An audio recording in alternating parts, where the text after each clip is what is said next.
Break के बाद आरोग्य मंत्र में मैं नीरजा आप सभी का तहे दिल से स्वागत करती हूँ। आइए बातचीत करते हैं डॉक्टर प्रताप चौहान से। जी डॉक्टर साहब, हमारे अगले कॉलर हमारे साथ जुड़ चुके हैं। आइए पहले उनसे बात करते हैं। नमस्कार जी। हाँ जी आपका स्वागत है हमारे कार्यक्रम में। अपना नाम बताइए। जी मैं आकाश गुप्ता। कहाँ से बोल रहे हैं? नागपुर से। पूछिए डॉक्टर प्रताप चौहान से अपना सवाल। हाँ जी जी बोलिए गुप्ता जी, क्या सवाल है? सर, मुझे ना वीकनेस रहती है हमेशा। अच्छा, और पेट में दर्द अभी यानी एक महीना से पेट में बहुत दर्द हो रहा है। तो वीकनेस मतलब काम करने में रहती है या वैसी थकावट सी बनी रहती है, क्या रहता है? सर मैं अभी तो स्टूडेंट हूँ तो काम वाम तो कुछ करता नहीं, लेकिन ऐसी थकावट सी हमेशा लगती है। तो आप जो डाइट खाते हैं वो ठीक ठाक खाते हैं, कुछ पोषण लेते हैं या बस ऐसे ही थोड़ा बहुत इधर उधर खाते रहते हैं?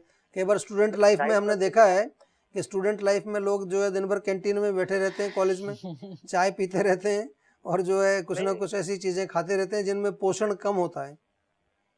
नहीं सर, डाइट तो मैं सही तरीके से ले रहा हूँ। मैंने घर में ही खाना खाता हूँ, घर से अच्छा, अप डाउन कर रहा हूँ। फ्रूट्स वगैरह खाते हैं? फ्रूट्स? हाँ सर, फ्रूट कम खाता हूँ। फ्रूट्स खाइए। दूध पीते हैं? दूध, हाँ सर, दूध पीता हूँ। पूरा पीते हैं या कुछ बड़ी धीमी आवाज में बोला आपने कि दूध पीता हूँ? हाँ सर, पी रहा हूँ दूध। अभी यानी 1-1.5 महीना से दूध ले रहा हूँ। अच्छा, अभी शुरू किया है।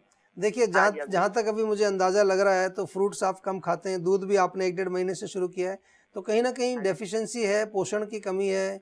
जो हमारे वाइटल जो न्यूट्रिएंट्स हैं बॉडी में वो कई बार पूरे नहीं होते, तो उससे कमजोरी आती है। तो मेरा तो निवेदन यही है कि आप थोड़ा सा जो है ड्राई फ्रूट्स भी खाइए। बादाम, खजूर, किशमिश, 3 चीज़ें बहुत अच्छी हैं। बादाम, मैंने अभी यानी एक टेस्ट करवाया था तो जी, यूरिन इन्फेक्शन करके आया था। यूरिन इन्फेक्शन तो अलग चीज़ है, उसका इलाज भी हो जाएगा, कोई ऐसी बात नहीं, लेकिन पहले पोषण की बात कर रहे हैं। अगर यूरिन इन्फेक्शन आया तो पेशाब में जलन होती है आपको क्या? हाँ जी। कब से हो रही है? जी सर, ये 3-4 महीने हो गए। 3-4 महीने? तो कोई दवाई नहीं लिया उसका? दवाई सर, एलोपैथिक की दवाई चल रही है। अच्छा, देखिए मैं आपको आयुर्वेदिक नुस्खा भी अब बता देता हूँ। मैंने ताकत की चीज़ तो आपको बताई, बादाम, खजूर, किशमिश। और जो पेशाब के लिए आप ऐसा करिए कि नारियल पानी पिया कीजिए। नारियल पानी तो आपके नागपुर में मिल जाएगा खूब। हाँ जी। तो नारियल पानी कम से कम दिन में 2 बार तो जरूर पीजिए आप, और दिन में 2 या 3 लीटर पानी पीजिए, ठीक है ना?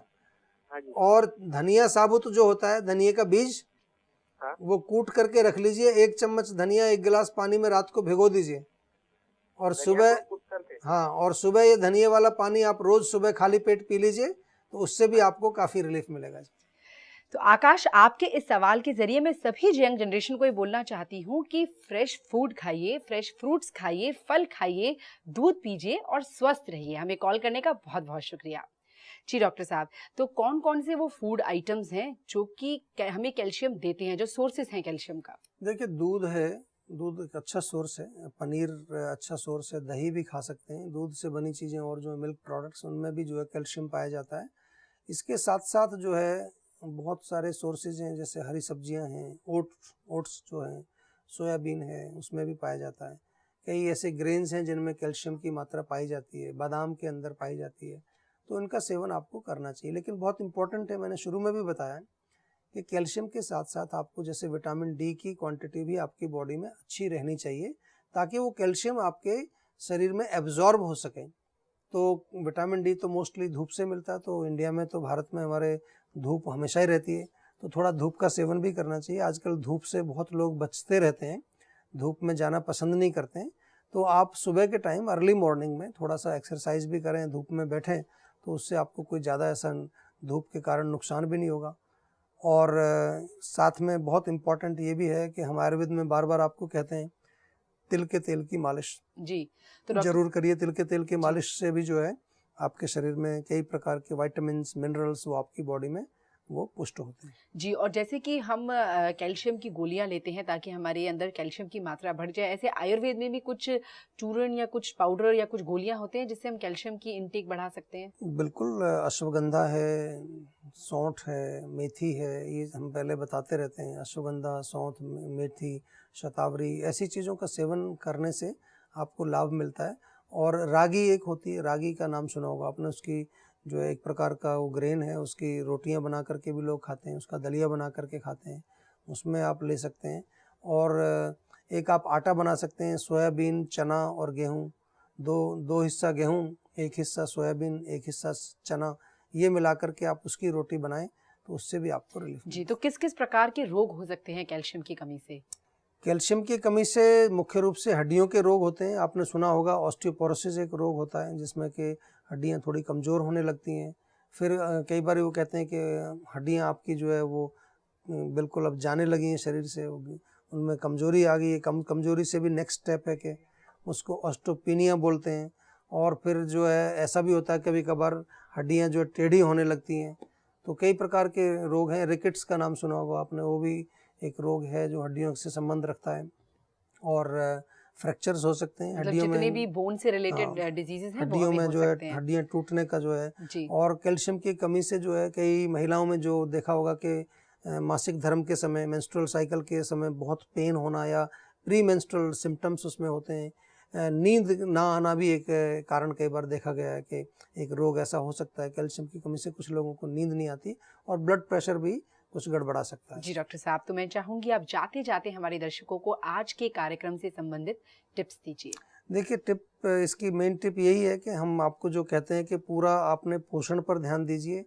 हमारे शरीर में बहुत सारे जो ऐसे महत्वपूर्ण न्यूट्रिएंट्स हैं जिनकी कमी शरीर में नहीं होनी चाहिए, और उसके लिए आपको अपने आहार पर विशेष ध्यान देना है। डाइट ऐसी खानी है जो कि एक संतुलित आहार हो, बैलेंस डाइट। पहले भी हम इसके बारे में जिक्र करते हैं। और मोस्ट इम्पॉर्टेंट कि जो भी कुछ आप खा रहे हैं वो आपके शरीर में पचना चाहिए और बॉडी में एब्जॉर्ब होना चाहिए, तभी वो आपको कुछ फायदा पहुंचाएगा। बिल्कुल, ये बहुत अच्छी बात कही आपने। जरूरी नहीं है कि आप खाते जाएं, लेकिन अगर वो पचा ही नहीं पा रहे हैं आप, तो उसका आपके शरीर के लिए कोई महत्व नहीं रहेगा। डॉक्टर साहब, आपका एक बार से फिर से बहुत बहुत शुक्रिया। आपने इतनी अच्छी ज्ञानवर्धक बातें हमारे दर्शकों को बताई। Thank you so much. शुक्रिया। तो दोस्तों, हमारा शरीर अपने आप में बहुत बड़ी मशीन है और आयुर्वेद इसका इंस्ट्रक्शनल मैनुअल है। यानी कि आयुर्वेद ये बताता है कि इस मशीन को कैसे चलाना है, हमें शरीर में क्या खाना है, कितना खाना है और क्यों खाना है। इसलिए आयुर्वेद को समझना बहुत ज़रूरी है। तो अगर आपके मन में कोई भी सवाल है आयुर्वेद को लेकर या अपने शरीर को लेकर, तो आप चिंता ना करें, आप हमें कॉल कर सकते हैं 0129404004 पर। हमारा ईमेल एड्रेस है info@jiva.com। हमारी वेबसाइट है www.jiva.com। आप हमें फेसबुक पर फॉलो कर सकते हैं या जीवा की मैगजीन परमायु को भी सब्सक्राइब कर सकते हैं। तो आज आरोग्य मंत्र में केवल इतना ही। मैं आशा करती हूँ आपको हमारा आज का ये एपिसोड बहुत पसंद आया होगा। आप हमें ईमेल्स भेजते रहिए, खत लिखते रहिए, हमसे जुड़े रहिए, हमारा कार्यक्रम देखते रहिए। अब हम आपसे मिलेंगे एक नए एपिसोड में। तब तक के लिए नमस्कार।